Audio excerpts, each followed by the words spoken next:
తప్పు జరిగితే ఏమవుతాదో, ఎన్ని బతుకులు బుగ్గవుతాయో నీకు తప్ప ఇంకెవడికి తెలుసురా దేవుడా.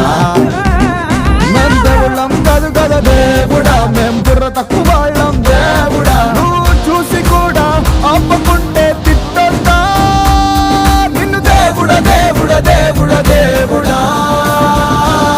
రిపేరు రిపేరు కర్లూంగా, రిపేరు రిపేరు కర్లూంగా. ఓ దేవుడా ఓ దేవుడా ఓ దేవుడా. హే భగవాన్ నే పనికి మాలిన యదవా, హే భగవాన్